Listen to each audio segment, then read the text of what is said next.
Hello everyone. नमस्कार, स्वागत है आपका अनअकैडमी पे। जल्दी से आ जाइए आप लोग। क्विज स्टार्ट करेंगे। कुछ लोग अगर जुड़ जाएंगे तो हम क्विज स्टार्ट कर देंगे। अभी एक ही लोग आए हुए हैं। अच्छा, काफ़ी लोग हैं, इसी में गलत दिखा रहा है।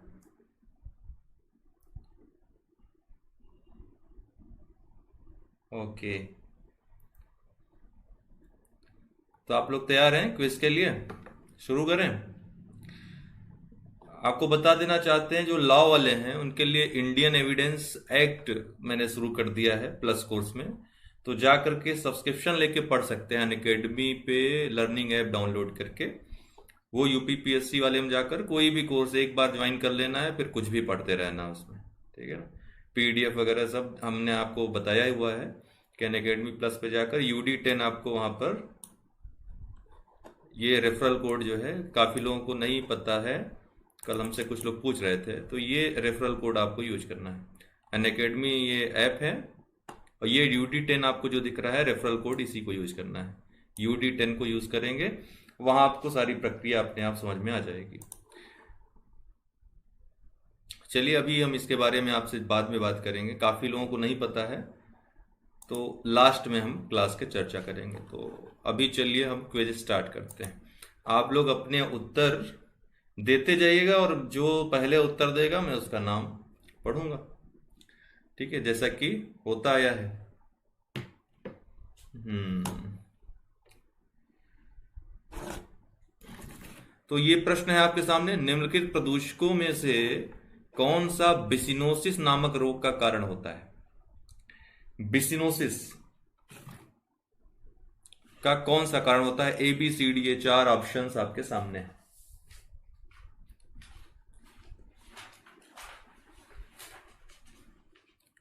किसी ने उत्तर दिया क्या? गलत उत्तर है। अनुराग जी, गलत उत्तर आपने दिया है। सही उत्तर देखते कौन देता है। हम्म चलिए, और कुछ लोग प्रयास कर सकते हैं।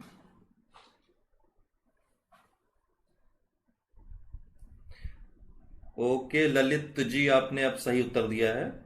ललित त्रिपाठी का उत्तर सही है भाई। ठीक है, बी, कपास धूल, ये फेफड़े संबंधित बीमारी है बिस्नोसिस।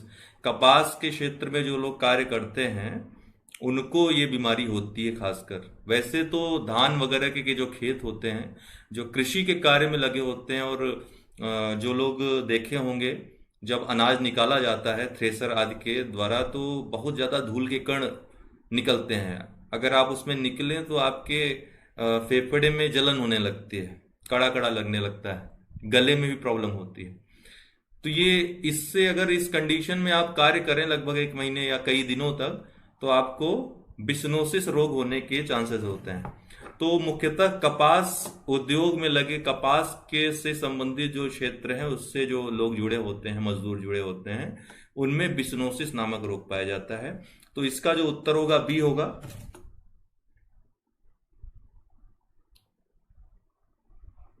ठीक है, महाराष्ट्र के किसानों से संबंधित है, एकदम सही कह रहे हैं। वहां पे ज्यादा कार्य होता है, गुजरात, महाराष्ट्र, इन सब जगहों पर ज्यादा शिकायत रहती है। ओके।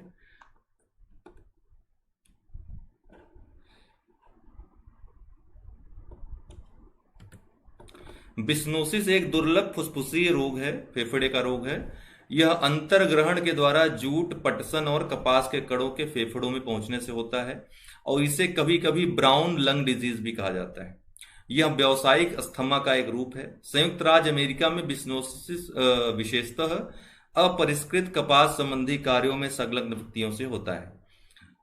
प्रसंस्करण के प्रथम चरण के दौरान कपास की गांठों को खोलने वाले व्यक्तियों को इस रोग से ग्रसित होने का खतरा सबसे ज्यादा होता है।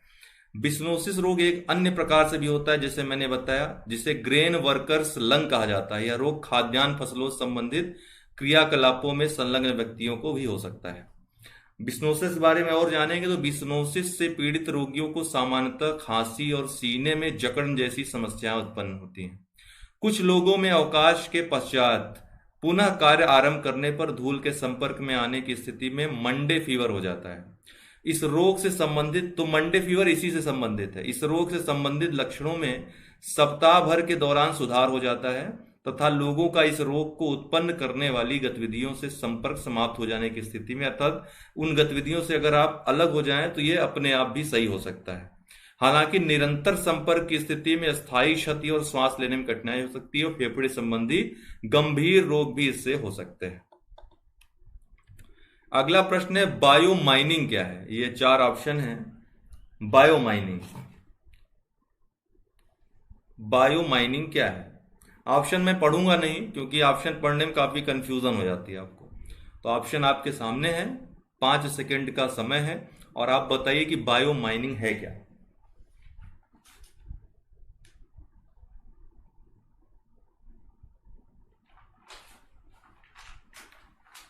किसी ने उत्तर नहीं दिया अभी। जी बिल्कुल, व्हाइट चेस्ट कैंसर के रूप में भी इसको जाना जाता है। चंद्रशेखर जी एकदम सही बता रहे हैं। इस प्रश्न का उत्तर अभी तक नहीं मिला है।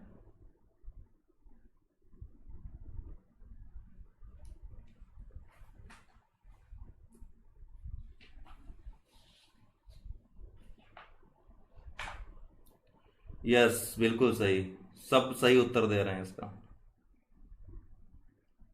आकांक्षा वर्मा ने सबसे पहले इसका उत्तर दिया सही, बी इसका उत्तर होगा। यह चट्टानी अयस्कों या खदान अपशिष्टों से धातु निष्कर्षण हेतु सूक्ष्म जीवों का उपयोग करने की प्रक्रिया है। क्या है? चट्टानी अयस्क और खदान अपशिष्टों से धातु निष्कर्षण के लिए सूक्ष्म जीवों का प्रयोग करने की प्रक्रिया है। बी इसका उत्तर है। हाल ही में चर्चा में रहा था। क्यों चर्चा में रहा था देखते हैं।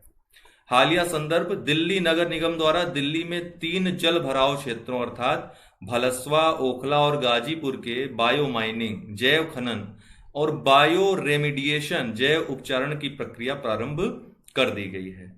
बायो माइनिंग चट्टानी अयस्कों या खदान अपशिष्ट से आर्थिक रूप से उपयोगी धातुओं को निष्कासित करने के लिए सूक्ष्म जीवों का उपयोग करने की एक प्रक्रिया है। बायो माइनिंग तकनीक का धातुओं से प्रदूषित हो चुके स्थलों को साफ करने के लिए भी उपयोग किया जा सकता है, इसलिए बी उत्तर सही है। अगला प्रश्न है जैव विविधता को परिभाषित किया जाता है, तो इनमें से कौन सी परिभाषा होगी जैव विविधता की?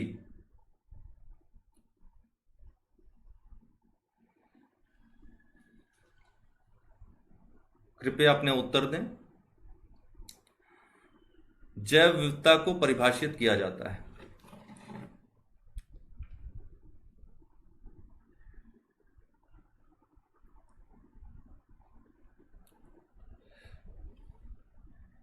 ठीक है विवेक जी, सही उत्तर है आपका, ए इसका उत्तर होगा। ये तो आपको पता होना चाहिए, बेसिक है ना। किसी पर्यावरण में विभिन्न प्रजातियों की श्रेणी, ठीक है, जितनी ज्यादा प्रजातियों की संख्या रहेगी अलग अलग, उतना ज्यादा जैव विविधता रहेगी। ये जो सी वाला दिया है इसमें काफी लोग कंफ्यूज हैं, कुछ लोगों ने उत्तर भी दिया है सी, वो गलत है। एक प्रजाति से दूसरी प्रजाति से विभिन्नता जो है ये जैव विविधता नहीं होती। किसी एक पारिस्थितिकी तंत्र में जितने ज्यादा प्रकार के प्रजातियां पाई जाएंगी वही उसी को जैव विविधता कहेंगे, या प्रजाति विविधता भी इसको कहते हैं।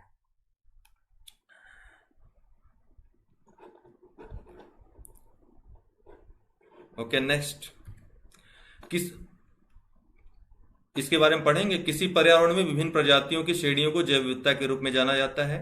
पर्यावरण में जातियां कई समुदायों में संगठित रहती हैं एवं ये समुदाय एक पारितंत्र में पाए जाते हैं। इसके आधार पर जैव विविधता का मापन किया जाता है। महत्वपूर्ण बात है कि जैव विविधता अल्फा, बीटा और गामा नामक श्रेणियों में विभाजित की जाती है। अल्फा विविधता, बीटा विविधता और गामा विविधता। और यह विभाजन किसने किया था? तो 1972 में विटेकर महोदय ने यह विभाजन किया था। तो इनका नाम याद रखना है, विटेकर, पूछा जा सकता है कि इस विभाजन किसने किया था अल्फा, बीटा, गामा में। जैव विविधता का सबसे महत्वपूर्ण पहलू कौन सा है? भोजन है, औषधि है, औद्योगिक उपयोग है या पारिस्थितिकी तंत्र का निर्वहन है? बताएं। जैव विविधता का सबसे महत्वपूर्ण पहलू क्या है?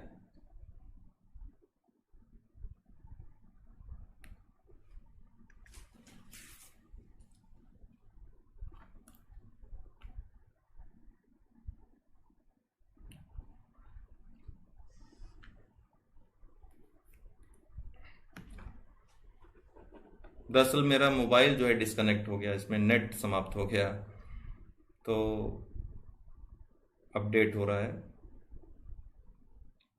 आप लोगों ने उत्तर दे दिया होगा। पारस्की तंत्र का निर्वहन, ये मुख्यतः ये सबसे प्रमुख पहलू है, पारस्की तंत्र का निर्वहन।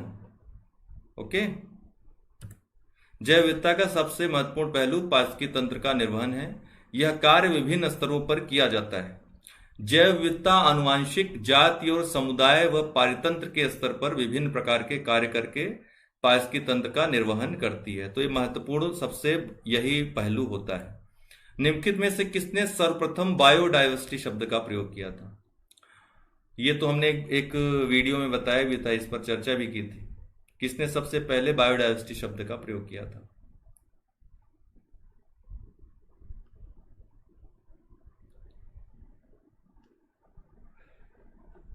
तो वाल्टर जी रोजन ने। देखिए, मोबाइल ऑफ होने के कारण जो है मैं आपकी कमेंट्स नहीं पढ़ पा रहा हूं, माफ करिएगा इसके लिए। तो वाल्टर जी रोजन, इन्होंने सबसे पहले बायोडायवर्सिटी शब्द का प्रयोग किया था। आइए देख लेते हैं। प्रारंभ में जैव विविधता शब्द को अंग्रेजी शब्द बायोलॉजिकल डाइवर्सिटी के रूप में प्रथम सबसे पहले रेमंड एफ दासमैन ने वर्ष 1968 में अपनी पुस्तक a different kind of country में दिया था। किसने? रेमंड एफ दासमैन ने। लेकिन इन्होंने बायोडाइवर्सिटी शब्द का प्रयोग नहीं किया था, इन्होंने बायोलॉजिकल डाइवर्सिटी शब्द का प्रयोग किया था। लेकिन बाद में जैव विविधता को अंग्रेजी शब्द बायोलॉजिकल डाइवर्सिटी से परिवर्तित कर बायोडाइवर्सिटी के रूप में सबसे पहले किसने प्रयोग किया? जी रोजन ने। तो इसीलिए ये उत्तर सही होगा, जी रोजन। हिमालय पर्वत प्रदेश जात विविधता की या प्रजाति विविधता की दृष्टि से सबसे ज्यादा समृद्ध है। इस समृद्ध के लिए निम्नलिखित में से कौन सा कारण सबसे ज्यादा उपयुक्त है? यहां अधिक वर्षा होती है, जो प्रचुर वनस्पति वृद्धि को बढ़ावा देती है। यह विभिन्न जीव भौगोलिक क्षेत्रों का संगम है। इस क्षेत्र में विदेशज तथा अति आक्रामक जातियां प्रवेश नहीं कराई गई हैं, या फिर यहां मनुष्यों का कम हस्तक्षेप है। तो आप लोग अपने उत्तर दे दें। यहां अधिक वर्षा होती है, जो प्रचुर वनस्पति वृद्धि को बढ़ावा देती है। यह विभिन्न जीव भौगोलिक क्षेत्रों का संगम है। सी है, इस क्षेत्र में विदेशज तथा अति आक्रामक जातियां प्रवेश नहीं कराई गई हैं। और डी है, यहां मनुष्यों का कम हस्तक्षेप है। तो इसका जो है बी ऑप्शन सही होगा, विभिन्न जीव भौगोलिक क्षेत्रों का संगम है। आप हिमालय में विभिन्न ऊंचाइयों पे विभिन्न जीव भौगोलिक क्षेत्र पाए जाते हैं, आपको पता है, हमने चर्चा भी की है इसकी। विभिन्न ऊंचाइयों पे विभिन्न भौगोलिक क्षेत्र पाए जाते हैं। जितनी ज्यादा ऊंचाई बढ़ते जाएंगे उतना ही कम जो है जैव विविधता पाई जाती है उस पर। ठीक है, क्योंकि ऊपर जाने पर जो स्थितियां हैं पर्यावरणीय, वो काफी जटिल होती जाती हैं। जैसे आप जो है 0 डिग्री अक्षांश से जब ध्रुवों की तरफ बढ़ते हैं, जो स्थिति होती है, जिस तरह से भौगोलिक क्षेत्र पाए जाते हैं, वही हिमालय पर्वत पे भी लगभग ऐसा ही पाया जाता है। विभिन्न ऊंचाइयों पे विभिन्न जैव भौगोलिक क्षेत्र। तो यहां पर इस तरह का संगम है, इसीलिए जैव विविधता भी ज्यादा पाई जाती है। हर तरह के जैव भौगोलिक क्षेत्र में रहने वाले जीव पाए जाते हैं।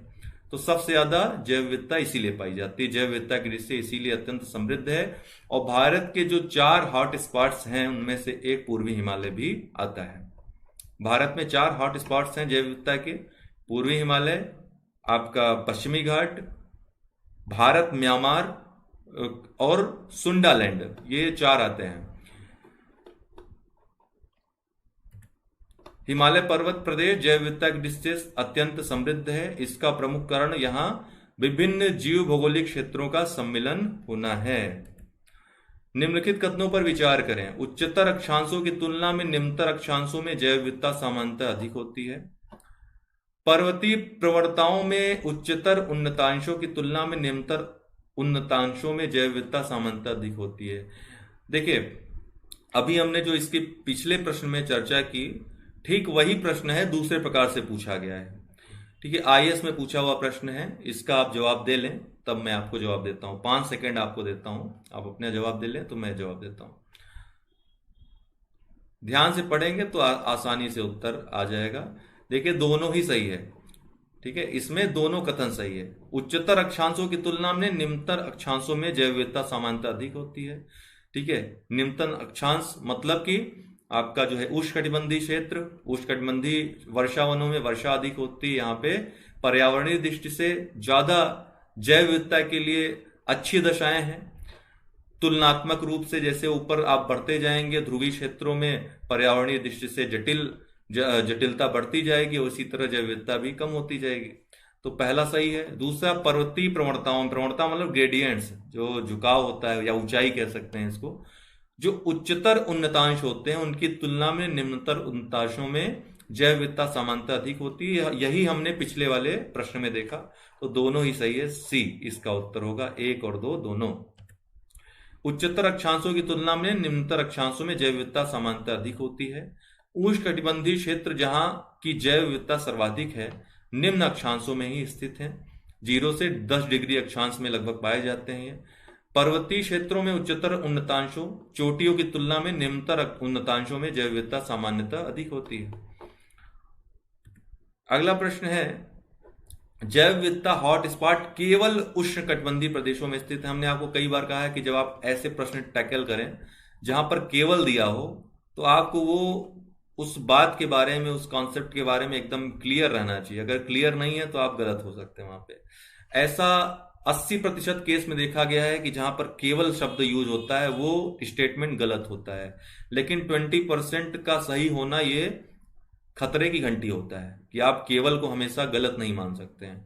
तो जैव विविधता हॉट स्पॉट केवल उष्णकटिबंधीय प्रदेशों में स्थित है, यह बिल्कुल सही नहीं है, यह बिल्कुल गलत है। उष्णकटिबंधीय प्रदेशों में ही नहीं स्थित है, जैव विविधता हॉट स्पॉट कई जो शीतोष्णकटिबंधीय क्षेत्र हैं वहां भी पाए गए हैं।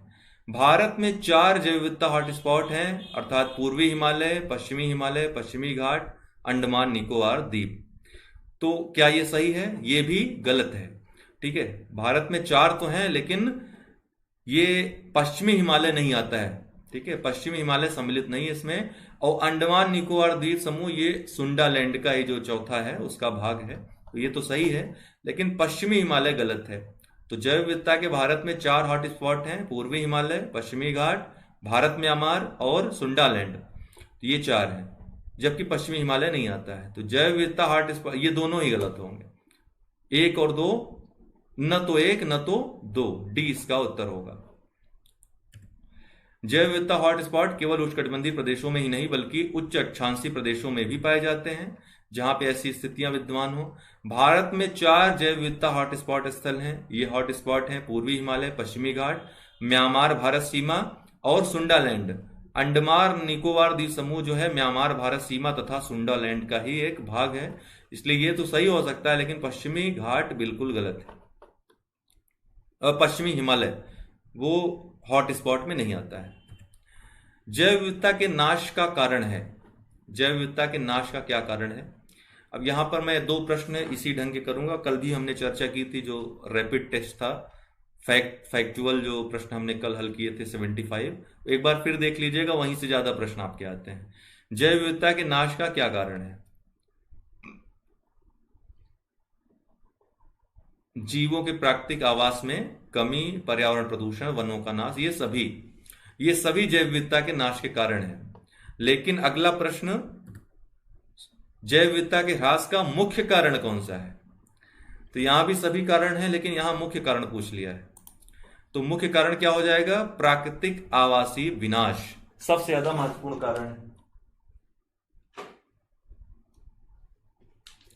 आज एक्चुअली दिन में लाइट कट गई ना, इसकी वजह से न तो मोबाइल चार्ज हो पाया और न ही लैपटॉप महोदय चार्ज हो पाया।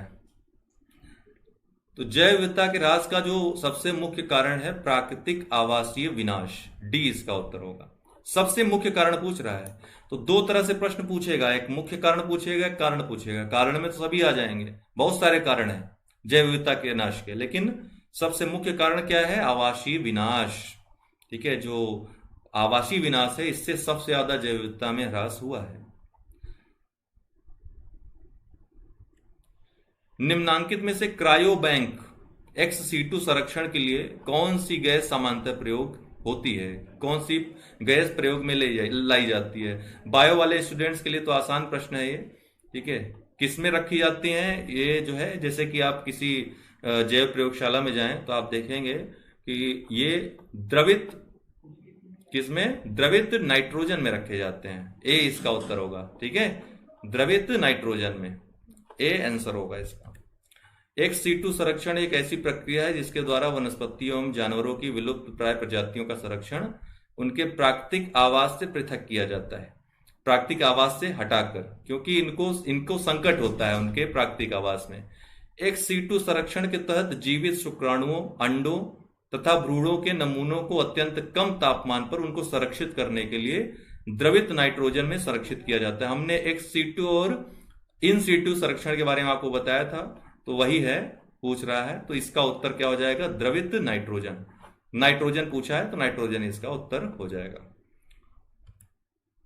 Global smart cities alliance on technology governance के संदर्भ में निम्नलिखित कथनों को, आपको दिखाई पड़ रहा है कि नहीं? थोड़ा सा धुंधला हो गया ये वाला। Global smart cities alliance on technology governance के संदर्भ में निम्नलिखित कथनों पर विचार कीजिए। ये कथन है और नीचे उत्तर दिया है, आप लोग अपना उत्तर चुन सकते हैं कथन पढ़ने के बाद। मैं आपको 5 सेकंड दे रहा हूं, 10 सेकंड दे रहा हूं कि आप ये पढ़ें। थोड़ा स्टेटमेंटल है, ध्यान से पढ़िएगा। तो यह सार्वजनिक रूप से जुड़े उपकरणों से डेटा के संग्रहण और उनके उपयोग से संबंधित सार्वभौमिक मानदंडों और मानकों को स्थापित करने हेतु अधिदेशित है, अधिदेश है। Global smart cities alliance on technology governance हाल ही में चर्चा में भी रहा था पिछले वर्ष, तो ये पहला वाला सही है। वर्तमान में इस गठबंधन की सदस्यता सदस्य देशों के सार्वजनिक संस्थानों तक सीमित है, ये गलत है। ये निजी संस्थानों को भी सम्मिलित करता है। यह OECD देशों की एक पहल है, गलत है। G20 देशों का पहल है ये, तो 2 और 3 गलत है, पहला ही सही होगा। ए इसका उत्तर होगा। ध्यान रखिएगा, आपके यूपीएससी एग्जाम के लिए महत्वपूर्ण है प्रश्न। तो हाल ही में Bharat G20 Global smart cities alliance on technology governance में शामिल हुआ है। G20 Global smart cities alliance विश्व के 15 अग्रणी शहरों के नेटवर्क और प्रौद्योगिकी शासन संगठनों का एक संघ है जो स्मार्ट सिटी प्रौद्योगिकियों के उत्तरदायित्वपूर्ण और नैतिक तरीके से उपयोग को बढ़ावा देने हेतु कार्य करेंगे। स्मार्ट सिटी प्रौद्योगिकियों के कथन एक सही है। इस गठबंधन का उद्देश्य सार्वजनिक स्थलों पर संबद्ध उपकरणों का उपयोग करने के लिए वैश्विक मानदंडों और मानकों की स्थापना कर स्मार्ट सिटी प्रौद्योगिकियों के उत्तरदायित्वपूर्ण और नैतिक उपयोग को प्रोत्साहित करना है। वर्तमान में इस संबंध में कोई भी वैश्विक रूपरेखा का नियम विद्यमान नहीं है कि किस प्रकार सार्वजनिक स्थानों से सेंसरों जैसे कि ट्रैफिक कैमरों द्वारा या उनके माध्यम से संग्रहित डेटा का उपयोग किया जाए। इसीलिए स्मार्ट सिटीज अलायंस बनाया गया है टेक्नोलॉजी के आदान प्रदान के लिए। कथन 2 सही नहीं है, कथन 3 भी सही नहीं है। जैसा कि मैंने बताया कि कथन 2 में क्या कहा गया था कि यह सिर्फ सरकारी या सार्वजनिक संस्थानों को शामिल करता है, लेकिन ये गलत है। ये नगर पालिकाओं, क्षेत्रीय और राष्ट्रीय सरकारों के अलावा निजी क्षेत्र के भागीदारों और शहर के निवासियों को एकजुट करता है। वर्ल्ड इकोनॉमिक फोरम द्वारा international organization for public private cooperation को नवीन G20 Global smart cities Alliance के सचिवालय के रूप में कार्य करने के लिए चयनित किया गया है। तो ये भी एक महत्वपूर्ण फैक्ट है। कथन 3 सही नहीं है। ग्लोबल स्मार्ट सिटीज अलायंस के संस्थागत भागीदारों के संस्थापक समूह में ग्रुप ऑफ 20 अर्थात G20 के वर्ष 2019 और 2020 के अध्यक्ष एवं मेजबान राष्ट्र जापान और सऊदी अरब, भारत का smart city mission, cities for all cities today institute, Commonwealth local government forum, Commonwealth sustainable cities network, ये सब शामिल हैं, जबकि OECD शामिल नहीं है। तो ठीक है दोस्तों, आज का सेशन यहाँ पे समाप्त करते हैं। और आप लोगों को मैं बता दूं, जिन लोगों को प्लस कोर्स ज्वाइन करना है तो आप सब्सक्रिप्शन वाले भाग में जाएंगे, वहाँ सब्सक्रिप्शन के लिए ये रेफरल कोड मांगेगा, तो UD10 यूज़ कर दीजिएगा। जो भी आपको कोर्स ज्वाइन करना हो वहाँ पे ज्वाइन कर सकते हैं। आपको वहाँ जो छूट इस समय चल रही होगी अनअकैडमी प्लस पे आपको मिल जाएगी और आराम से व्यापक रूप से आप पढ़ाई कर सकते हैं, घर बैठे लाइव क्लासेस ले सकते हैं। और कोई प्रॉब्लम हो तो कमेंट बॉक्स में आप कमेंट कर सकते हैं, हम अभी जब मोबाइल चार्ज होगी मेरी देख लेंगे। तो आज के लिए इतना ही, बहुत बहुत धन्यवाद।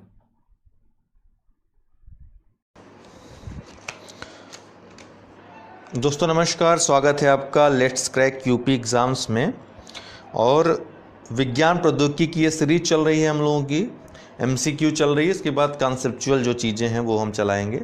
तो भूगोल इतिहास का हो ही चुका है, उसका प्लेलिस्ट में वीडियोस हैं, सारे देख लीजिए। ये डेली 8 PM करके है प्लेलिस्ट, ठीक है, डेली 8 PM। तो अभी कुछ लोगों को नहीं पता है कि ये सीरीज़ हमारी जारी है, इसलिए वो वीडियोस नहीं देख पा रहे हैं। तो थंबनेल में कुछ चेंजिंग चाहिए तो वो मैं कर दूंगा, तो आप लोगों को पता चल जाएगा।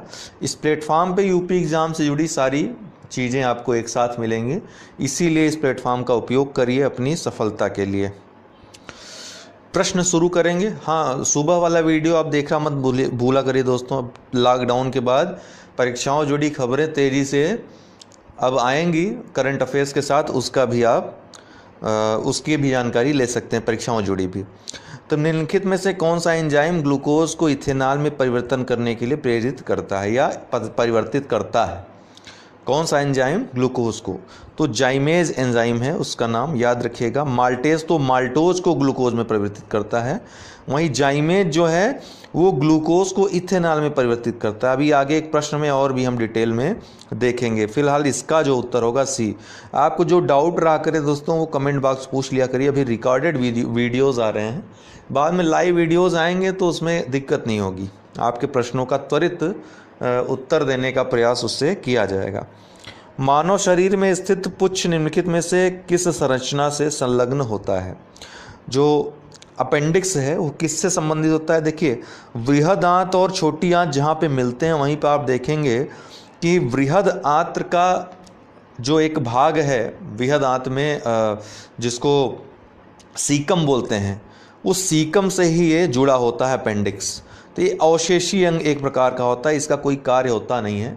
इसको यदि निकाल भी लिया जाए तो कोई फर्क नहीं पड़ने वाला है आपको। तो अपेंडिक्स अक्सर इसमें जब सड़न उत्पन्न हो जाती है किसी कारणवश तो अपेंडिक्स का ऑपरेशन लोगों का होता है। तो अपेंडिक्स एक रोग नहीं है, याद रखिएगा। अपेंडिक्स में जब सड़न उत्पन्न हो जाती है, ठीक है, तब उसको काट के निकाल लिया जाता है। ये एक प्रकार का अवशेषी अंग है। तो वृहद आंत का भाग होता है, वृहद आंत से जुड़ा होता है। डी इसका उत्तर होगा। हृदय वाहिका तंत्र की, देखिए अब यहाँ पर एक लक्षण दिया है किसी रोग का। रोग के लक्षण तो आप जरूर पढ़ लें, तो रोग के लिए एक अलग वीडियो बनाना पड़ेगा। तो आप चाहते हैं तो हाँ कर दीजिए, तो रोग के लिए एक अलग वीडियो बना देते हैं। प्रत्येक रोग के लक्षण, उसके उपचार, क्या क्या खोजें हुई हैं, ठीक है, किस किस अंग को प्रभावित करता है, ये सब। तो हृदय वाहिका तंत्र की क्रियाविधि असंतुलित हो जाना तथा रोगी को नींद न आना, चिड़चिड़ापन हो जाना, ये किस रोग का प्रमुख लक्षण है? तो ये देखिए, एक एक करके देखेंगे आपको पता चले। लकवा क्या है? लकवा में अक्सर जो मस्तिष्क की जो नसें होती हैं उनमें रक्त स्राव का जो बहाव है वो या तो अवरुद्ध हो जाता है या जितनी मात्रा में मिलना चाहिए मस्तिष्क की क्रियाविधि चलने के लिए वो मिल नहीं पाता है। तो इससे क्या होता है, ये लकवा की स्थिति उत्पन्न हो जाती है, ठीक है। तो लकवा, पैरालिसिस। दूसरा है साइजोफ्रेनिया, सीजोफ्रेनिया जिसको बोलते हैं। इसमें क्या होता है, ये भी मस्तिष्क का एक रोग है। इसमें क्या होगा कि अजीब अजीब हरकतें व्यक्ति करता है, वो काल्पनिक दुनिया में जीतता है। आप अगर उसको देखेंगे तो आपको लगेगा ऐसा कि वो किसी को देख रहा है, किसी से बातें कर रहा है, लेकिन आपकी बातें वो नहीं समझ में आ रहा है, उसको आपकी बातें नहीं समझ पा रहा है वो, न तो आपके प्रति कोई प्रतिक्रिया दे रहा है, तो वो काल्पनिक दुनिया में जीने लगता है सिजोफ्रेनिया रोग में। अपस्मार या जिसको मिर्गी कहते हैं, ये भी मस्तिष्क का एक विकार है, ठीक है। मस्तिष्क में कई प्रकार के रोग हो जाते हैं तो ये मिर्गी टाइप की बीमारियां उत्पन्न होती है, अपस्मार। अगला है न्यूरोसिस। न्यूरोसिस का ही ये लक्षण है जो आपको दिख रहा है। इसमें हृदय वाहिका तंत्र की क्रियाविधि असंतुलित हो जाती है, रोगी को नींद नहीं आता है, चिड़चिड़ापन आ जाता है, तो इसको न्यूरोसिस कहते हैं। अगला, हृदय के रक्त का संचरण करने वाली धमनियां कहलाती हैं। तो हृदय के रक्त का संचरण मतलब हृदय का रक्त, हृदय का रक्त मतलब जो शुद्ध रक्त हृदय तक पहुंचाया जाता है उनको क्या कहेंगे, हृदय धमनियां कहेंगे। और जो हृदय से रक्त फेफड़े तक पहुंचता है शुद्ध होने के लिए वो क्या कहेंगे, उसको फुसफुस धमनियाँ। जो फेफड़े तक पहुँचेगी फुसफुस धमनी, जो हृदय तक पहुँचेगी वो हृदय धमनी। ये याद रहेगा, कोई दिक्कत नहीं होगी आपको कभी। अस्थि एवं दांत निर्माण हेतु निम्नलिखित में से किसकी आवश्यकता होती है? अस्थि और दांत, ये तो बड़ा आसान प्रश्न है, आप आराम से कर लेंगे। कैल्शियम और फास्फोरस। कैल्शियम का एक और उपयोग है शरीर में प्रमुख, जो रक्त का थक्का जमता है उसमें कैल्शियम का महत्वपूर्ण योगदान होता है। डी इसका उत्तर है। ठीक है, एक और इसका मैं आपको उपयोग बता रहा था शरीर में। रेड रिबन एक्सप्रेस, ये एक अभियान है, आंदोलन प्रकार का है, चलता फिरता दृश्य साधन है। किसके लिए है? तो एड्स हेतु जागरूकता के लिए। रेड रिबन आप देखते ही होंगे। ठीक है, एड्स का जहाँ जहाँ आपने प्रचार देखा होगा, रेड रिबन देखा होगा। ठीक है, इस तरह का लोग पट्टियाँ बांधते हैं अपने बाजू में। कई बार आपने क्रिकेटरों को देखा होगा। तो आपसे ये प्रश्न है मेरा आज का, कमेंट बॉक्स में कमेंट करिए कि विश्व एड्स दिवस किस दिन मनाया जाता है। ये आपको कमेंट बॉक्स में कमेंट करना है कि विश्व एड्स दिवस ये किस दिन मनाया जाता है, किस तारीख को मनाया जाता है। आप कमेंट बॉक्स में अवश्य कमेंट करें। तो ये जो है रेड रिबन एक्सप्रेस एड्स हेतु जागरूकता के लिए चलता फिरता दृश्य साधन है। अगला है, एक गिलास पानी पीने से कितनी कैलोरी मिलती है? देखिए, पानी में कैलोरी होता नहीं, कितना हो आप पीजिए। एक गिलास नहीं, एक पूरी नदी सुखा दीजिए पी करके, उससे कैलोरी आपको हासिल नहीं होगी, शून्य जो है कैलोरी मिलेगी। दरअसल शुद्ध जल जो होता है वो एक उदासीन पेय पदार्थ है, उदासीन है, तरल है। उदासीन मतलब इसका पीएच मान जो है 7 होता है। आपको पता है 7 से कम अगर पीएच मान हो तो वो अम्लीय विलयन होता है या अम्लीय तरल होता है, और 7 से अगर अधिक पीएच मान हो तो वो क्षारीय तरल होता है, और 7 हो तो वो उदासीन होता है। तो जल एक उदासीन है, इसमें कैलोरी नहीं पाई जाती है। तो जब जल पूछेगा दोस्तों तो आप शुद्ध जल ही इसको मानकर चलेंगे। ठीक है, जब भी प्रश्न में जल पूछेगा तो शून्य इसका उत्तर होगा। अगला है, निम्नलिखित खनिजों पर विचार कीजिए। कैल्शियम, लोहा और सोडियम, इनमें से मानव शरीर में पेशियों के संकुचन, पेशी संकुचन के लिए किसकी या किनकी आवश्यकता होती है? बहुत बढ़िया प्रश्न है ये। तो तीनों की ही आवश्यकता होती है, याद रखिएगा।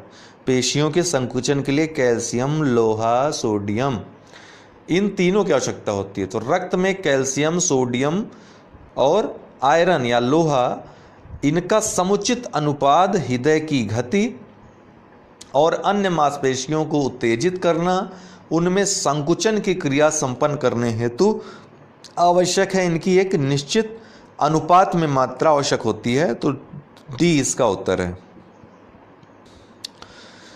अगला है, गाय का दूध पीले सफ़ेद रंग का होता है। देखते हैं, आप गाय का दूध पीते होंगे, बड़ा स्वादिष्ट होता है अगर आपको शुद्ध देशी गाय का दूध मिले तो। जिसका कारण उसमें निम्नलिखित में से किसकी उपस्थिति है? तो दूध में जो प्रोटीन पाया जाता है वो तो केसीन होता है, ये आपको पता है। लेकिन जो इसके अलावा इसका पीलापन और होता है, पीला और सफ़ेद जो रंग होता है, तो वो कैरोटीन की उपस्थिति के कारण होता है। हल्का पीला रंग कैरोटीन की उपस्थिति के कारण। यही जो है गाजर में भी आपके पाया जाता है। गाजर में भी जो पीलापन होता है कैरोटीन ही उसका कारण होता है। तो दूध में जो सफ़ेदी होती है वो केसीन के कारण होती है, और हल्का पीला रंग जो होता है वो कैरोटीन के कारण होता है। अब यहाँ पे पीला और सफ़ेद दोनों पूछ लिया है, तो ये हो जाएगा उत्तर केसीन के साथ प्रोटीन, कैरोटीन सॉरी, ये दोनों ही प्रोटीन है। केसीन के कारण पीला, केसीन के कारण सफ़ेद और कैरोटीन के कारण पीला। ठीक, दूध का सफ़ेद रंग किसके कारण होता है? केसीन के कारण होता है। गाय के दूध में पीलापन किसके कारण होता है? कैरोटीन के कारण होता है। गाय के दूध में पीला सफ़ेद रंग का कारण क्या है? केसीन के साथ कैरोटीन। ठीक है, अब ये प्रश्न देखिए, महत्वपूर्ण प्रश्न है। आजकल तो ये बहुत ज़्यादा पूछा जा रहा है विटामिन से। तो सूची है किसको किस नाम से जानते हैं? तो विटामिन B1 का नाम थायमीन है। हमने आपको पहले ही वीडियो में विज्ञान प्रौद्योगिकी के पूरा बताया था किस विटामिन को क्या कहते हैं, तो वो आप अवश्य देखें। विटामिन B1 को थायमीन, विटामिन B2 को राइबोफ्लेविन, विटामिन B6 को पायरिडक्सिन कहते हैं, और विटामिन B12 को कोबालामाइन, ठीक है। तो क्या हो जाएगा उत्तर आपका B1 4, B2 3, B6 5 और B12 1, 4 3 5 1। तो उत्तर कौन हो जाएगा आपका B, ठीक है। 4 3 5 1 इसका आंसर हो जाएगा। अगला प्रश्न भी बहुत बढ़िया है। निम्नलिखित में से कौन से तत्व सभी प्रोटीनों में विद्यमान होते हैं, अर्थात प्रोटीन में जो अनिवार्य तत्व होते हैं, एक प्रकार से प्रश्न का पूछने का मतलब यही है, कौन कौन से होते हैं। कार्बन तो होता ही है, हाइड्रोजन होता ही है, ऑक्सीजन होता ही है, नाइट्रोजन भी होता ही है। ये चारों जरूर होंगे, अनिवार्य तत्व हैं सभी प्रोटीनों में। तो इसका उत्तर हो जाएगा डी, उपर्युक्त सभी। प्रोटीनों के संयोजन में कार्बन, नाइट्रोजन, हाइड्रोजन, ऑक्सीजन और सल्फर के अतिरिक्त लोहे का, आयरन का अंश भी पाया जाता है। अगर यह पूछा जाए प्रश्न में कि प्रोटीन की सबसे ज़्यादा मात्रा किसमें पाई जाती है, तो उत्तर होगा सोयाबीन। 40% प्रोटीन उसमें पाई जाती है। तो अगर आपके अंदर प्रोटीन की कमी हो तो खूब सोयाबीन खाइए भिगो भिगो करके, प्रोटीन की मात्रा आपकी पूर्ण होगी। और एक बात और बता दूं, उत्तर कई प्रश्न ऐसे पूछे जाते हैं जैसे एंजाइम क्या होते हैं, तो जितने भी एंजाइम हैं सब प्रोटीन होते हैं। हार्मोन क्या होते हैं, हार्मोन भी प्रोटीन होते हैं, ठीक है, याद रखिएगा। पौधों में अप्रकाशिक अभिक्रिया, डार्क रिएक्शन कहाँ होता है, अंधेरे की प्रक्रिया, अभिक्रिया जिसको कहते हैं। पौधों में जो अंधेरी की अभिक्रिया है, डार्क रिएक्शन, कहाँ होता है, तो स्ट्रोमा में होता है। आया हुआ प्रश्न है दोस्तों। स्ट्रोमा में थाइलोकाइड जो झिल्ली है उसके बाहर क्लोरोप्लास्ट के द्रव में ये अभिक्रिया, प्रकाशिक अभिक्रिया होती है। सुक्रोज को ग्लूकोज और फ्रक्टोज में परिवर्तित करता है। सुक्रोज को ग्लूकोज और फ्रक्टोज में कौन परिवर्तित करेगा, सुक्रेज, याद रखिएगा, सुक्रोज, सुक्रेज। सुक्रेज क्या करता है, सुक्रोज को परिवर्तित कर देता है ग्लूकोज और फ्रक्टोज में। इसके अलावा आपको बता दूं कि ये सुक्रेज एक एंजाइम है, ठीक है, जो कि सुक्रोज, जो कि शुगर है, उसको, शर्करा है, उसको ग्लूकोज और फ्रक्टोज शर्कराओं में परिवर्तित करता है। इसके अलावा याद रखिएगा, मैं बोल रहा हूँ चाहे आप लिख दीजिए, लैक्टेज, जो लैक्टेज है ये लैक्टोज का ग्लूकोज और गैलेक्टोज में परिवर्तित करता है। किसको, लैक्टोज को ग्लूकोज और गैलेक्टोज में। माल्टेज का हमने आपको बताया कि माल्टोज को ये ग्लूकोज में परिवर्तित करता है। और लाइपेज क्या करता है, ये इमल्सिफाइड जो वसाएं हैं उनको ग्लिसरीन और फैटी एसिड में परिवर्तित करता है। ये पूछा गया प्रश्न है कि लाइपेज क्या करता है, ये इमल्सिफाइड वसाओं को ग्लिसरीन और फैटी एसिड में परिवर्तित करता है लाइपेज। चाहे तो आप कहीं पर लिख सकते हैं पहले और इस प्रश्न को मिला करके, अक्सर प्रश्न पूछा जाता है। और अगर आपने लर्निंग ऐप अभी तक डाउनलोड न किया हो, अनअकैडमी लर्निंग ऐप, तो इसको डाउनलोड इंस्टॉल कर लें। यहाँ पर कोई भी विषय, किसी भी एजुकेटर को आप सर्च करेंगे, कोई टॉपिक सर्च करेंगे, आपको मिल जाएगा, आप आराम से पढ़ाई कर सकते हैं। या फिर चाहें तो सब्सक्रिप्शन लेकर के पढ़ाई कर सकते हैं। सब्सक्रिप्शन आपको 1 मंथ से लेकर के 2 साल तक के उपलब्ध हैं, अर्थात 1 महीने से लेकर आप 2 साल तक का एडमिशन ले सकते हैं। प्रशुल्क कुछ उसमें लगेगा, जो भी सब्सक्रिप्शन चार्जेस हैं देकर पढ़ सकते हैं।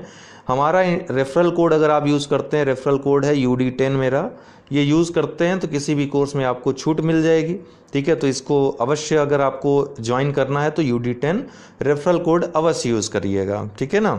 तो 12 महीने का कोर्स में जैसे 7,000 रुपये आपका लग रहा है, तो 24 महीने कोर्स में, उसी कोर्स में 9100 रुपये लगेंगे। तो आपका 2 वर्ष का जो फ़ी रहेगी वो कम पड़ रही है। तो आप चाहें तो 2 साल के लिए सब्सक्रिप्शन ले सकते हैं, पढ़ सकते हैं आराम से, तब तक आपका सिलेक्शन भी हो जाएगा कहीं ना कहीं, ठीक है। तो UD10 आप याद रखिएगा, रेफरल कोड। तो दोस्तों आज के लिए इतना ही, बहुत बहुत धन्यवाद। दोस्तों नमस्कार, स्वागत है आपका लेट्स क्रैक यूपी एग्ज़ाम्स में, जहां पर उत्तर प्रदेश से जुड़ी जितनी भी परीक्षाएं हैं सबकी तैयारी कराई जाती है एक ही मंच पे, एक ही इस चैनल पे आपको सभी विषय, सभी जितनी परीक्षाएं होती हैं सबसे संबंधित तैयारियां यहाँ पर कराई जाएंगी। अभी लॉकडाउन चल रहा है तो काफ़ी चीज़ें आपको उपलब्ध नहीं हो पा रही हैं। लॉकडाउन के बाद वो सब चीज़ें उपलब्ध हो पाएंगी जो हम आपको उपलब्ध कराना चाहते हैं। तो कम से कम डायरेक्ट कांटेक्ट हो सकेगा, डेली लाइव क्लासेस होंगी और आपकी समस्याओं का त्वरित समाधान करने का प्रयास किया जाएगा। तो अभी हमारा विज्ञान प्रौद्योगिकी का चल रहा था MCQ। बाकी जो ये 9वां वीडियो है, इसके पहले के 8 वीडियो आ चुके हैं। जो लोग पहली बार देख रहे हैं प्लेलिस्ट में देख सकते हैं वीडियोस, और भूगोल इतिहास का ऑलरेडी हम बना चुके हैं, तो वो अवश्य देखें, आपके एग्ज़ाम के लिए बड़े काम की चीज़ें हैं। तो यहाँ पर जो विज्ञान प्रौद्योगिकी का चल रहा है उसी को हम आगे बढ़ाते हैं। चलिए शुरू करते हैं। पहला प्रश्न है, निम्न में से कौन सा अनुकंपी तंत्रिका तंत्र सिंपैथेटिक नर्वस सिस्टम का कार्य नहीं है। देखिए, प्रश्नों आप बहुत कायदे से पढ़ा करें। एग्ज़ाम टाइम में एक एक प्रश्न का बहुत महत्व है। तो कभी आप जोश में जो है नहीं को है को नहीं पढ़ लेते हैं, उसी में सारी गड़बड़ हो जाती है। तो कई बार अगर क्वेश्चन को ध्यान से पढ़ेंगे, एक बार नहीं, 2 बार नहीं, 3 बार, तो आपको प्रश्न समझ में आएगा और आप उसका सही से उत्तर दे सकेंगे। जल्दबाजी में क्या करते हैं, गोला कर देते हैं। पता नहीं कौन सी ट्रेन छूट रही होती है, 1 घंटे में पेपर ख़त्म करना है, बताना है सबको, तो इससे आपका कुछ होना नहीं है। तो समय दीजिए, पर्याप्त समय 2 घंटे का होता है। अगर क्वेश्चन समझ ना आए उसको गोला करके आगे बढ़िए, क्योंकि नेगेटिव मार्किंग भी उसको भी ध्यान में रखना है, ठीक है, बाद में उसको देखिएगा। तो यह कार्य नहीं है पूछ रहा है, तो यह त्वचा में उपस्थित रुधिर वाहिनियों को संकीर्ण करता है, ये तो सही काम है इसका। इसकी क्रिया से बाल खड़े हो जाते हैं, ये भी बिल्कुल सही है। रोए वगैरह जो खड़े होते हैं वो सिंपैथेटिक नर्वस सिस्टम का ही कार्य होता है, अनुकंपी तंत्रिका तंत्र का। यह नेत्र की पुतली का संकुचन करता है। देखिए, संकुचन नहीं करता है, ये प्रसार करता है, ठीक है। नेत्र की पुतली का प्रसार करने का कार्य करता है, न कि संकुचन, यही गलत हो जाएगा आपको।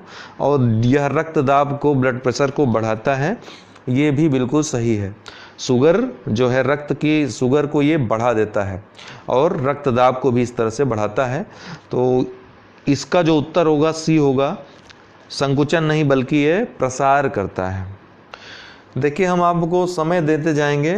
कुछ आप जो है, जो लोग हैं अभी लाइव, जो लोग हैं, लाइव तो नहीं है, रिकॉर्डेड वीडियो है, लेकिन लाइव की तरह होता है, प्रीमियर एज ए लाइव है ना, रिकॉर्डेड रहता है, लेकिन कम से कम आप लोग कमेंट कर सकते हो इसके दौरान, लाइव जैसा होता है। लेकिन लाइव सेशन जो होगा उसमें मुझे आपके कमेंट्स दिखेंगे और मैं आपके कमेंट्स का जवाब भी देता जाऊंगा, ये सुविधा वहाँ पे होगी। निम्न, ये एक प्रकार से आभासी सिस्टम है। यहाँ पर आप पॉज करिए और अपना उत्तर दीजिए, इससे आपको अपनी तैयारी का भी पता चलता जाएगा। निम्नलिखित में से किस हार्मोन की वजह से नर में, ठीक है, नर मतलब समझ रहे हैं ना, मेल में टेस्टोस्टेरोन हार्मोन एवं मादा में एस्ट्रोजन हार्मोन स्रावित होता है, अर्थात लिंग हार्मोन जिनको कहते हैं, किससे स्रावित होता है। तो ये दोस्तों LH हार्मोन है, ठीक है ना, याद रखिएगा, LH हार्मोन। LH हार्मोन की वजह से नर में टेस्टोस्टेरोन और मादा में एस्ट्रोजन हार्मोन स्रावित होता है। LTH हार्मोन ये दुग्धजनक हार्मोन है, जो दुग्ध उत्पन्न होता है वो LTH हार्मोन के कारण। वहीं FSH जो है हार्मोन दोस्तों, ये वृषण की शुक्र जनन नलिकाओं में शुक्राणु जनन तथा अंडाशय में फॉलिकल की वृद्धि करता है। देखिए, मैं इससे ज़्यादा शुद्ध शब्द यूज़ नहीं कर सकता हूँ, तो जैसा इस बुक में लिखा हुआ था वही मैंने वाक्य बोल दिया, ठीक है। अब आपको जब मैं बताऊँगा फिगर सहित तो आपको अच्छे से समझ में आएगा। यहाँ पर सिर्फ इतना बोलूँगा कि वृषण की शुक्र जनन नलिकाओं में शुक्राणु जनन तथा अंडाशय में फॉलिकल्स की वृद्धि करता है। वो कैसे करता है ये मैं आपको बताऊंगा। ADH हार्मोन दोस्तों, ये क्या करता है, ये शरीर में जल के संतुलन को, कई बार पूछा गया है कि कौन सा हार्मोन शरीर में जल के संतुलन को बनाए रखने में मदद करता है, तो है ADH हार्मोन। हार्मोन दोस्तों मूलतः क्या होते हैं, प्रोटीन होते हैं, ये आपको याद रखना है। अगला प्रश्न है, आंख में जाने वाले प्रकाश की मात्रा को नियंत्रित करता है। अभी आप अचानक जैसे सो रहे हों तो कोई कमरे की लाइट जला दे, बहुत तेज़ लाइट हो, और आप अचानक आपकी आंख खुले तो क्या होता है, आपकी आंखें सिकुड़ जाती हैं। तो आंखें सिकुड़ती हैं, क्या चीज़ सिकुड़ती है? आप ध्यान दीजिए, एक बार करके अपने साथ देखिए तो आप देखेंगे पुतली जो है वो सिकुड़ जाती है। वहीं अंधकार में कोई चीज़ देखनी हो तो आप बड़ी बड़ी आंखें कर लेते हो अपनी। बड़ी बड़ी आंखें करने मतलब पुतली को बड़ी कर देते हो, पुतली को प्रसारित कर देते हो। तो आँख में जाने वाले प्रकाश की मात्रा को कौन नियंत्रित करता है? पुतली नियंत्रित करती है। अंधकार में अपने आप बड़ी और प्रकाश में छोटी हो जाती है। इस तरह से यह आँख में जाने वाले प्रकाश को नियंत्रित करने का काम करती है। ऐसे प्रश्न कई बार पूछे जा चुके हैं। वोल्टेज सेल में कैथोड की छड़ों में किसकी परत चढ़ी होती है? बहुत महत्वपूर्ण है। वोल्टेज सेल में कैथोड की छड़ों में किसकी परत चढ़ी होती है? तो ये जस्ते की परत होती है, जिंक की दोस्तों, ठीक है ना। कैथोड की छड़ों में जस्ते की, और एनोड पूछे तो एनोड की छड़ों में तांबे की परत चढ़ी होती है। कैथोड में जस्ते की, एनोड में तांबे की, ठीक है। अगला है कपड़ों की धुलाई में, कांच के निर्माण में, कास्टिक सोडा के निर्माण में निम्न में से किसका उपयोग किया जाता है? तो यहाँ से कपड़ों की धुलाई हो गई तो धावन सोडा जिसको बोलते हैं। अगर धावन सोडा हमने आपको एक क्वेश्चन में बताया भी था इसके विषय में, तो अब तो आपको बता लेना चाहिए। चलिए बताइए इसका उत्तर। तो मैं बताता हूँ कि इसका उत्तर होगा सोडियम कार्बोनेट। सोडियम कार्बोनेट जो होता है दोस्तों, ये जो है इसको धावन सोडा कहते हैं। कपड़ों की धुलाई में अर्थात साबुन वगैरह में, कांच के निर्माण में, कास्टिक सोडा के निर्माण में इसका उपयोग होता है। वहीं जो खाने वाला सोडा होता है जिसको बेकिंग पाउडर, बेकिंग सोडा कहते हैं, वो होता है सोडियम बाइकार्बोनेट। कई बार पूछा गया है, कई परीक्षाओं में पूछा गया है ये प्रश्न, तो गलत नहीं होना चाहिए, ठीक है। एक बार फिर बता देता हूँ, सोडियम कार्बोनेट को धावन सोडा या वॉशिंग सोडा भी कहा जाता है, और इसका प्रयोग जल का खारापन दूर करने में, कपड़ों की धुलाई में, कांच के निर्माण में, ठीक है, इन सब में इसका प्रयोग होता है, कास्टिक सोडा में। वहीं सोडियम बाइकार्बोनेट हमने बताया कि खाने वाला सोडा इसको कहते हैं, बेकिंग सोडा कहते हैं, ठीक है। वहीं सोडियम क्लोराइड क्या है? ये साधारण नमक है, ठीक है। सोडियम क्लोराइड क्या है? NaCl, साधारण नमक है। और पोटेशियम नाइट्रेट क्या है? इसका उपयोग कहाँ होता है? तो उर्वरक में इसका मुख्यतः उपयोग होता है। रॉकेट में भी प्रणोदक या नोदक के रूप में, और पटाखों में भी पोटेशियम नाइट्रेट का प्रयोग किया जाता है। तो ये चारों के बारे में मैंने आपको बता दिया। फिलहाल इसका उत्तर जो होगा वो होगा सोडियम कार्बोनेट डी। अब ये प्रश्न है, देखिए कल ही हमने इस ऐसे प्रश्न की चर्चा की थी, तो इसका उत्तर तो आपको पता होना चाहिए। पॉज करिए, कमेंट बॉक्स में कमेंट करके उत्तर बताइए। कौन सा सुमेलित नहीं है? तो मैनोमीटर हमने कल आपको बताया था, क्या होता है? गैसों या वायु का दाब मापने का यंत्र है। तो नतिकोण नहीं है, नतिकोण डिप सर्किल से मापा जाता है। नतिकोण का मापन किससे किया जाता है? डिप सर्किल से, न कि मैनोमीटर से। मैनोमीटर का हमने बताया गैसों या वायु का दाब, तो यही गलत हो जाएगा। बाकी तीनों सही हैं। अमीटर विद्युत धारा मापन, कैलिपर्स छोटी दूरियां मापने वाला यंत्र, कंपास ये दिशा ज्ञान हेतु प्रयुक्त, इसको अक्सर आपने यूज भी किया होगा, देखा भी होगा कंपास को। दिशा ज्ञान हेतु एक घड़ी के तरह का, जो घड़ी की संरचना का ये यंत्र होता है, कंपास जो बोलते हैं इसको। तो इसका जो उत्तर हो जाएगा, क्या हो जाएगा? ए। अगला प्रश्न है, निम्नलिखित में से किसमें गतिज ऊर्जा नहीं है? पॉज करिए, बताइए। तो गतिज ऊर्जा और स्थितिज ऊर्जा दो प्रकार की ऊर्जाएं होती हैं। स्थिति के कारण जो उत्पन्न होती है ऊर्जा वो स्थितिज ऊर्जा, अर्थात कोई वस्तु स्थिर है, उसमें जो उसके कण हैं वो तो गतिमान है, तो वो जो संचित ऊर्जा होती है अणुओं की गति के कारण किसी वस्तु में, वो स्थितिज ऊर्जा होती है। वहीं गतिज ऊर्जा गति के कारण जो उत्पन्न होती है, गतिज ऊर्जा है। तो इनमें से कौन किसमें गतिज ऊर्जा नहीं है, आप आसानी से बता सकते हैं। इसका उत्तर क्या हो जाएगा? खींचा हुआ धनुष। बाकी तीनों चलती हुई गोली, अर्थात गोली चल गई हो, बहता हुआ पानी, ये भी गति है इसमें, चलता हथौड़ा चलाया जा रहा है, इसमें भी गति है। लेकिन खींचा हुआ धनुष में गति नहीं है, ये खींचा हुआ है, ठीक है, छोड़ा नहीं गया है, खींचा हुआ धनुष है।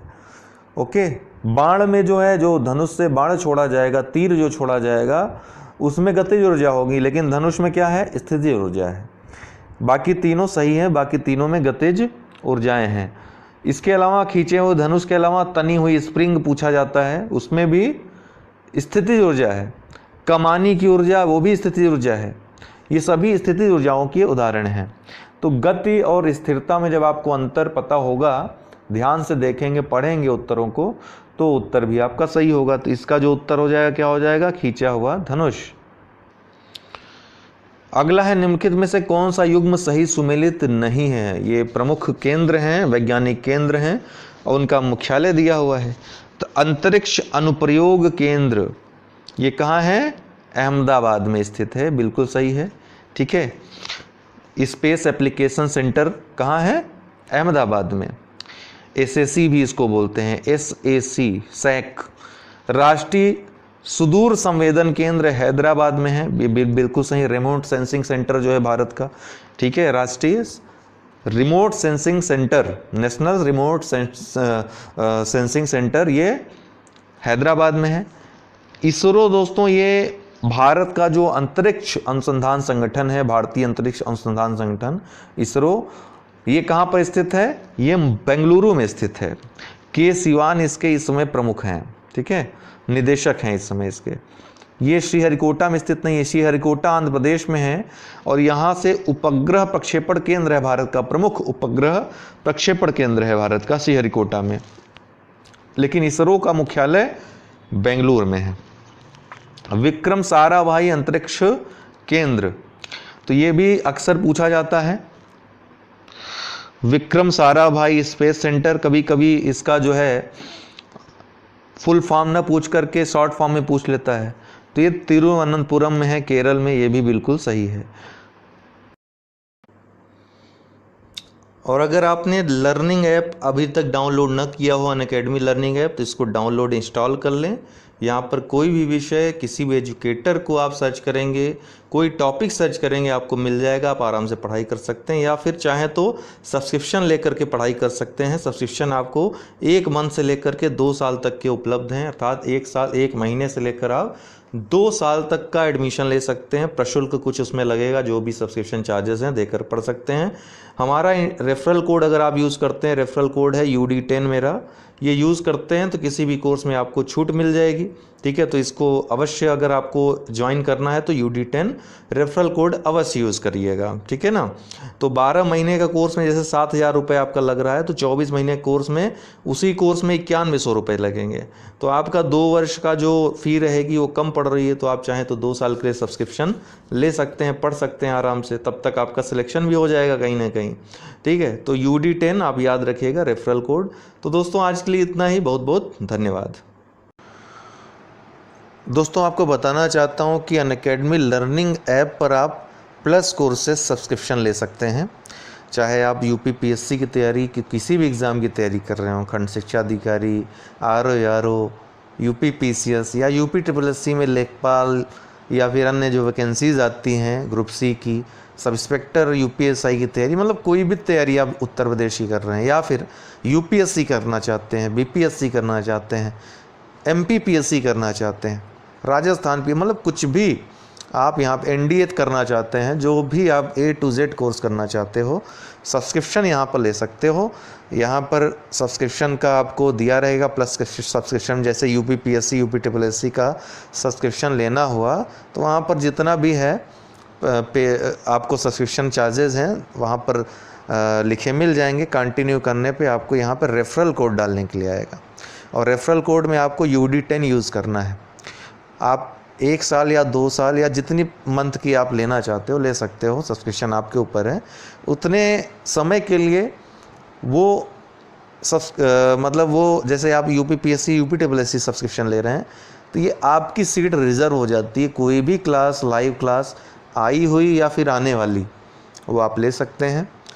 सबसे बढ़िया फ़ायदा यहाँ होता है कि एक टाइम लिमिट में, एक टाइम पीरियड में, निश्चित टाइम पीरियड में कोई सब्जेक्ट समाप्त होता है और आप कोई भी सब्जेक्ट पढ़ सकते हैं, ऑप्शनल हो या फिर GS के सब्जेक्ट हो, प्री मेंस सब कर सकते हैं। Quiz, test, doubt clearing session आप ले सकते हो किसी भी समय। ठीक है ना। तो ये आप चाहें तो ले सकते हैं। UD10 ये रेफरल कोड यूज़ करना मत भूलिएगा, क्योंकि तब आपको 10% डिस्काउंट मिल जाएगा, छूट मिल जाएगी आपको जो मूल्य रहेगा उसमें भी।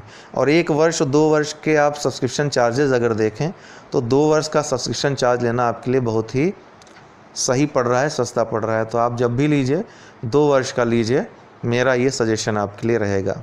तो जो लोग ले चुके हैं ऑलरेडी वो हमको 9453775039 पे संपर्क कर लें, ठीक है। हम आपको इसके बारे में कोई भी अगर डाउट होता है तो हम आपको बताएंगे। बाकी अगर कोई आपके डाउट्स हों तो आप हमको बता सकते हैं।